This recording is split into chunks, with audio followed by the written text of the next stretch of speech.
فلما ينزل المسيح ابن مريم في آخر الزمان dan ketika Nabi Isa yang disebut sebagai Masih Ibnu Maryam turun di akhir zaman, عندما يحاصر الدجال الإمام المهدي وأتباعه حول بيت المقدس ketika Dajjal dan tentera-tenteranya mengepung Imam Mahdi dan pengikut-pengikutnya di dalam Baitul Maqdis, وفي جبل الطور dan juga di kawasan sekitar Jabal Tur, ينزل الله تبارك وتعالى الإمام سيدنا الإمام نبي الله عيسى بن مريم. maka ketika itu Allah Subhanahu wa taala akan memerintahkan al-Imam Nabi Allah yaitu Masih Ibnu Maryam, فينزله عند المنارة البيضاء في الشام. maka dia akan turun di Menara Bayda ataupun Menara Putih yang terletak di Syam. فلما ينزل عيسى بن مريم يقتل الدجال Ketika Sayyidina Isa turun, maka dia akan membunuh Dajjal ويقتل اليهود، dan juga akan membunuh orang-orang Yahudi. هؤلاء الذين اغتصبوا الأراضي المقدسة. Mereka pada hari ini telah mencemar, yaitu orang-orang Yahudi telah mencemari dan mengotorkan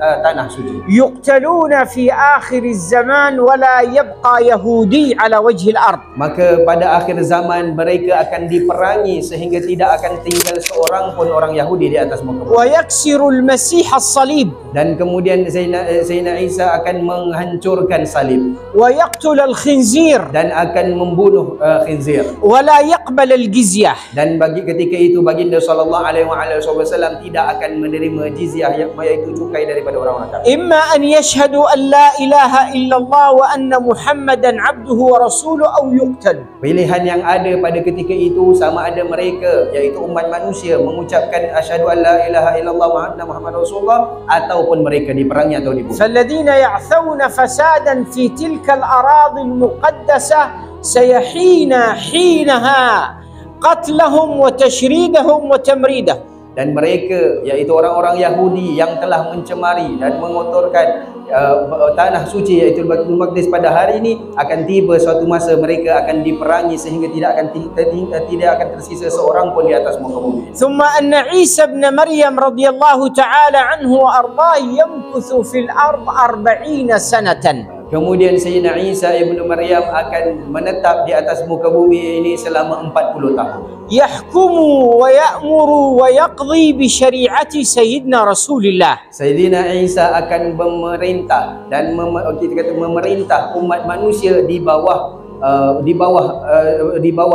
pegangan syariat yang dibawa oleh baginda sallallahu alaihi wasallam. لأن شريعة النبي محمد هي الشريعة الخاتمة. Kerana syariat yang dibawa baginda sallallahu alaihi wasallam adalah syariat yang disebutkan sebagai penutup. فما من نبي يظهر كعيسى بن مريم إلا ويتبع تلك الشريعة. Maka sepanjang tempoh pengutusan syariat tersebut, kalau ada nabi yang muncul, contohnya Nabi Isa Ibnu Maryam, maka dia perlu patuh dan turut kepada syariat yang dibawa oleh baginda sallallahu alaihi wasallam. ويذهب سيدنا عيسى المسيح بعد أن تسود الأرض عدلا.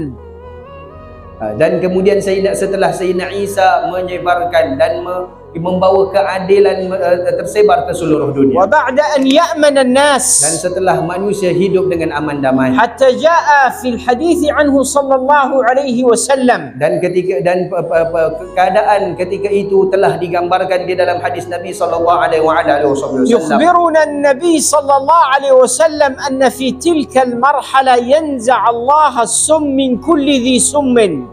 Baginda sallallahu alaihi wasallam bersabda di dalam sebuah hadis bahawa di dalam era tersebut Allah Subhanahu wa taala akan mencabut bisa dan juga racun daripada binatang-binatang berbisa. وترفع الأمراض من Dan الناس penyakit-penyakit akan diangkat daripada umat manusia. حتى يلعب الأطفال مع الحيات في الشوارع. Dan disebutkan ketika itu kanak-kanak ataupun budak kecil boleh bermain dengan ular di tepi jalan. ما تضرهم ولا تؤثر فيهم. Tidak memudaratkan mereka dan tidak menyakitkan mereka. ينزع الله من الأرض كل بلاء. Allah Subhanahu wa taala akan mencabut semua bala daripada bumi ini. وما يبقى في الأرض إلا السلم والأمان. Dan yang tinggal, yang diberi, yang diturunkan ke atas bumi ini hanyalah kesejahteraan dan kedamaian. في آخر تلك المرحلة لسيدنا عيسى يذهب لأداء المناسك. Dan di pengakhiran kehidupan Sayyidina Isa, baginda akan pergi menunaikan haji. ويزور النبي محمد صلى الله عليه وسلم. Dan Sayyidina Isa akan pergi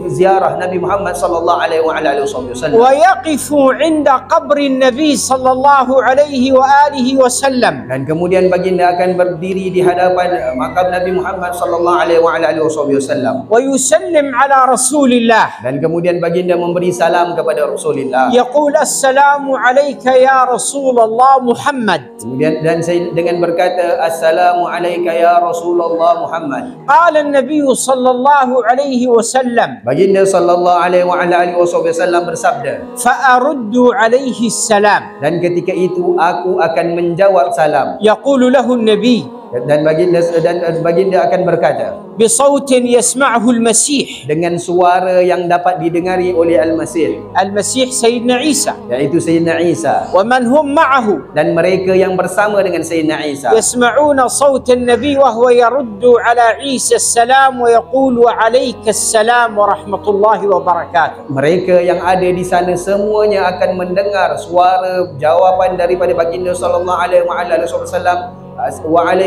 Waalaikumsalam warahmatullahi wabarakatuh. وقد أخبر النبي صلى الله عليه وسلم Dan perkara tersebut telah diberitahu oleh baginda sallallahu alaihi wasallam أصحابه kepada para sahabatnya بأنهم لو أدركوا عيسى يبلغوه السلام عن رسول الله. kalau mereka sempat berjumpa dengan Sayyidina Isa, maka sampaikanlah salam daripada Rasulullah. فكان سيدنا أبو هريرة يروي هذا الحديث عن رسول الله صلى الله عليه وسلم. Dan Sayyidina Abu Hurairah adalah perawi hadis tersebut daripada Rasulullah sallallahu alaihi wasallam.